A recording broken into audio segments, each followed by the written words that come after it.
What up? It's your boy T-Bear here in reaction. Today is Royal Rumble reaction Saturday, as tonight is the 2023 Royal Rumble. So we want to check out videos. We checking out videos involving Royal Rumble as well too. This is part one. Part two we'll do later, a little bit later on though. But this part one, we're gonna check out some videos from Funds Unknown and a couple other ones outside Funds Unknown, including one from Wrestling's Premiere. This is Royal Rumble winners nobody asked for. So we look at the best surprise entrants, we look at the worst entrants. Now we want to check out the winners that nobody asked for. Now I mean they had, because at the time they had a dead set winner. A lot of fans had a dead set winner, hoping, or a winner they hope to see win, a wrestler, whether men and women, they hope to see win the Royal, no matter who it is, as well too. But there's some folks that end up winning there that the fans did not want, especially if it's a wrestler that nobody cared for at the time, well too. But we'll find that out. Without further ado, we'll find out and see who was the Royal Rumble winners that nobody asked for from Wrestling Premiere. Let's get it. The Royal Rumble had its fair share of bizarre winners over the years. Some were welcoming, others not so much. The 1999 Royal Rumble was headlined with a $100,000 bounty. Throughout the build, Stone Cold Steve Austin was constantly being targeted. He was forced to enter at number 1, and this was done in an effort to prevent Austin from headlining WrestleMania and in turn becoming the head of the company as champion. He had to go through hell just to get the spot, and I think everybody expected Austin to win it. It just made sense because the corporation were thorn in his side. But in a surprise turn of events, it was Mr. McMahon. He booked himself to win the Royal Rumble. Why? To add more drama on Austin's pursuit of championship gold. It was kind of smart because St. Valentine's Day Massacre did a good pay-per-view buy. 450,000 buys, and it's all from the heat that the Austin and McMahon feud generated, especially from the Royal Rumble itself. Did anyone want him as the winner though? Hell no.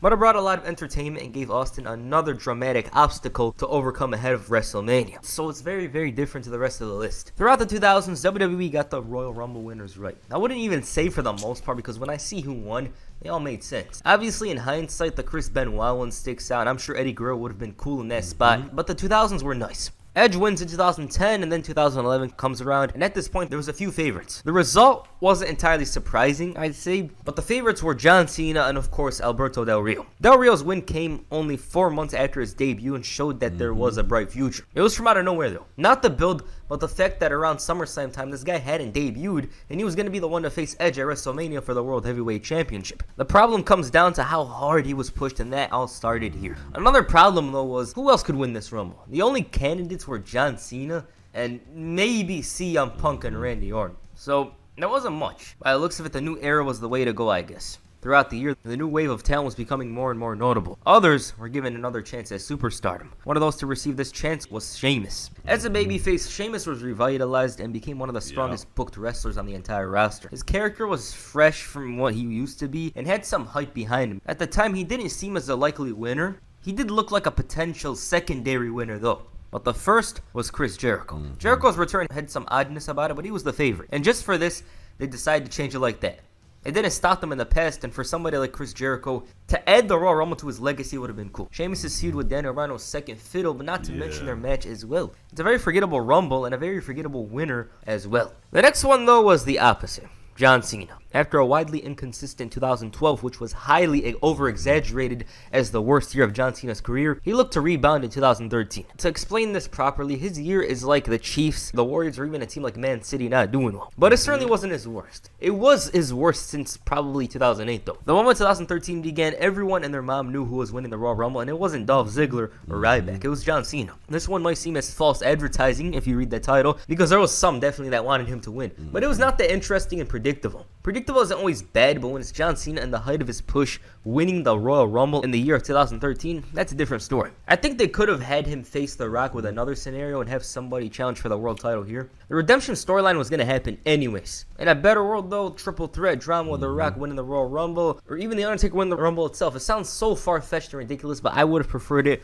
over John Cena winning it. Just something other than him here. It wasn't even bad though. Like, it just happened. The early 10s had some odd and downright bad decisions towards the Rumble, and this pales in comparison to a couple of others. Towards WrestleMania 30 season. Oh yeah, this is when they was doing babyface Roman dirty fans wise, not them. The band fans. And the only topic in the fans' mind was that of Daniel Bryan. Bryan's influence had taken the world by storm, and the heights he reached have never been toppled since. So in the fans' eyes, there was only one man to win it all. The build for the Rumble made sense. Bryan got his ass beat repeatedly by the Wyatt family and the Authority. Surely he'd turn it around now, right? Nobody else seemed like the favorite. That is until Batista returned. Cool to see him back. It's been a while. The fans shared that sentiment for all of 2 minutes because when he won the whole thing, they turned on him. They turned on Rey Mysterio as well because he entered at number 30 when they all expected to see Daniel Bryan. But Batista winning was horrific because of the outrage it caused. Maybe, just maybe, if he came out at number 30 as a surprise, there would have been less outrage, but the floodgates were open and the fans weren't letting off. You ask 10 people. That was the rare time. That one, the rare time. Well, this is before they would start booing Roman. This is when Roman was like the after that didn't happen. They was cheering behind Roman for a while too till Batista eliminated him. People, did you like Batista winning? One will answer yeah. It also ruined his return because from there he was always going to be a heel in the fans' eyes, and I thought it's unfortunate because he's Batista. I grew up watching him tear down the opposition and do it with loads of charisma. So seeing him become hated, and yeah, some people actually hated him personally for taking that spot, it was kind of sad. Him being brought in like this was going to cause problems, and that's exactly what happened. Even he believed that this wasn't the right way to go. Not many were asking for a Batista Rumble win in the year 2014. Hell, they even wanted Roman Reigns of the Shield to win it, and I guess McMahon was like, okay. Heading into late 2014, the Shield as a trio was no more. Each man drifted into a direction, and they seemed primed for super successful careers. Roman Reigns, though, was to WWE the clear standout. His size and look was helping him a lot, and he didn't have much experience, especially at the main event level, but they were going to make it work. Upon his return in December, Roman Reigns was slowly turned up. It also didn't help that Daniel Bryan had just returned as well, and the thing is, with peak Daniel Bryan, the fans will make noise and don't care who's in the way. Here, it was Roman Reigns. Come Rumble time, it was set up to force everybody to cheer for Roman. That was the day I was there, and they turned on him. I felt so bad. Ryan was eliminated early on. And that was the beginning. Ambrose and Ziggler were thrown out by Big Show and Kane, and those two were set up to be the big obstacle. But they turned on the match, and even when The Rock came out, it's like, hey, cool to see you, Rock. Fuck you, Roman. Nothing was going to help him, and even Rusev was cheered to win it. But he didn't, and the conclusion saw the fans tweet, cancel WWE Network, complain on the internet. It was a mess. And the Roman push, coupled with a few other things, led to WWE suffering then record low ratings. It hurt the product a lot and felt forced because Roman Reigns was talented. He was just green and needed direction, not misguidance. It should have been slow and natural, something like beating Rusev for the US title at WrestleMania and winning the world title later that year at the big event itself. At the end of the day, fans were going to turn on him anyways. That's just how it is, but would have had a lot. That's sad. And it's sad like that fans like grow tired of a wrestler so quick, though, especially as a face, that they got forced to be a heel and all that. That's the one thing about I don't like about being a wrestling fan and stuff like that, because I don't turn on a face at all unless they turn heel, and then I got no choice but to fortunately boo them. I mean, when they turn face, I root for them. When they turn heel, fortunately, I gotta boo them. I'm saying that's why that's the reason why I don't fuck with the current tribal chief Roman, because he's a heel, and you boo and don't root for the heels. This is the face Roman I root for. You know what I'm saying, that's all it is. More goodwill from the rest. I mean, once the day ever and wrestling get rid of the alignment system and and face heel or tweener doesn't exist, and we just like a wrestler for being a wrestler, maybe I could write like the tribal chief. But for now, it still exists. So boo the tribal chief turning to her face. The audience. And a minor thing to mention is that CM Punk interview. You guys remember that CM Punk interview with Colt Cabana? That was when CM Punk's like, oh, they got to make Roman look strong. And a lot of people from there were like, hey, this guy's overpushed. His 2015 run was very bumpy, but he ended the year being cheered after some clever booking as well. It was very smart of them to book it the way they did. But this is not the video for that. That's for another time. Roman Reigns' issues with the Authority intensified after he took out Triple H. At this point, we all knew what was up. Especially because Roman... original face days of the Bloodline. When won the title and was forced to defend it. The thing is, Triple H returning, and winning the whole thing, I feel it was average. I want to say it's trash. It's not bad, but it just came off as unnecessary. I get there was an injury crisis at the time, and the likes of John Cena and Seth Rollins weren't there, but there could have been a better winner, right? Because that Triple H and Roman Reigns match was so boring. It was a snooze fest. All I remember from that match is Roman accidentally spearing Stephanie or something like that. I don't remember much from it. Dean Ambrose, a Shield main event with the two facing off could have been special. And the history between those two and the action, the match itself, would have been better. But it wasn't to be, and it was another disappointing Roman Reigns match. The hype for the Royal Rumble in San Antonio was real. It was by far the most star-studded Royal Rumble in almost 10 years and gave off an unpredictable feeling. It could have been The Undertaker, Brock Lesnar, Goldberg, Chris Jericho. That hype and excitement for a Royal Rumble hadn't been felt in years, but when the match happened, it just happened. The favorites disappeared like that, and we were left with Roman Reigns and Randy Orton. Roman was a surprise entrant, and let me tell you, the dread and lack of excitement the fans had was incredible. You're like, who is it? 5, 4, 3, 2, 1. Is it Finn? Is it Omega? Is it Nakamura? Who's it gonna be? Then you hear da-da. And just thinking about it now, it was funny, and it still is. Like, when you look at that time period, everybody hated this man. Sad. Obviously, some people cheered him and whatnot, but the majority booed him. They did not like him. And at this point, whoever was the opponent in the ring, it didn't matter if it was John Cena, Rusev, hell, even Jack Gallagher. They were cheering. And that's what happened as Randy Orton managed to win the entire thing with the fans cheering. It was a bit odd to see him win, but the betting was in his favor a few days earlier. Personally, I didn't understand why Orton needed to win the Royal Rumble. The story was him infiltrating the Wyatt family and turning the whole thing into ruins. It doesn't really need a Royal Rumble victory. Then again, another story was in front of them, and that's of course the Chris Jericho storyline. So if they weren't going to do that, what were they going to do? That leaves one more story, The Undertaker. And with 2007 AJ Styles, one of the most perfect, immaculate eras a wrestler's ever had, I know for a fact that they would have burned down the building, built it up, and did it again.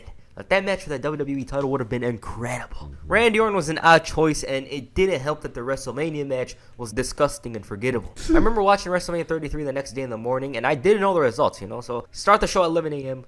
I didn't watch it. I knew this match wasn't going to be good. I literally skipped over it and later learned that I didn't really miss much. It was bad. It sucked, which was not a surprise to me. So, all in all, the Royal Rumble, Randy Orton is the Royal Rumble winner, was pretty underwhelming due to what came out of it. The 2018 and 19 Rumbles were not really offensive. They were inoffensive. It seemed like the right calls at the time. It's just the aftermath that was an issue for a bunch of them. Both. It is so. What sucks about that? Both of them. The winners were Japanese, and unfortunately, neither one won at WrestleMania.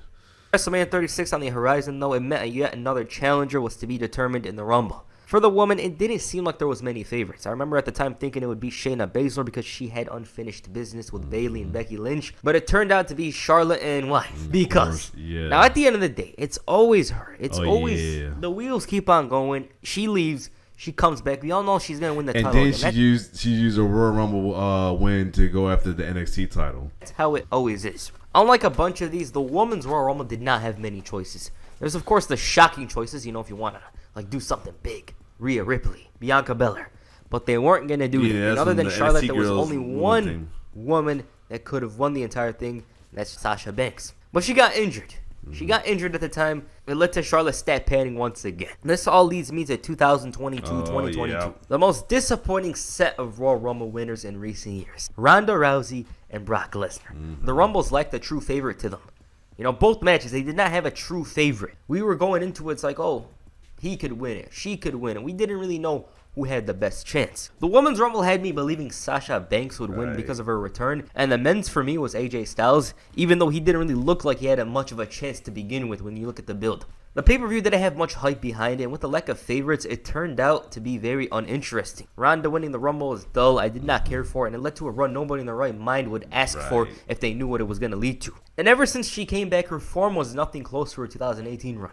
4 years is a long time in wrestling, and it seemed like time has passed her by. Then in the main event, Brock Lesnar, who all he has to do is say the two words title shot, enters at number 30, wins it. It was one of the worst things WWE did in 2022. That's not really saying much because if you ask me, it's probably going to be the first thing on my mind. It wasn't that good, and it was a waste of a Royal Rumble, It also didn't help that the matches themselves were very forgettable. Like, if it was a good Rumble, people were like, oh, at least it was a good match. But it wasn't. Then you had Brock Lesnar randomly coming in and destroying half the roster before winning the whole thing, so it was dumb. Alright, so that's the Royal Rumble winners nobody asked for. I actually thought about going back a little, possibly to Hogan's second Rumble victory. It just didn't make sense for me to go back all the way because I thought it was unnecessary. So that's why I started with 99.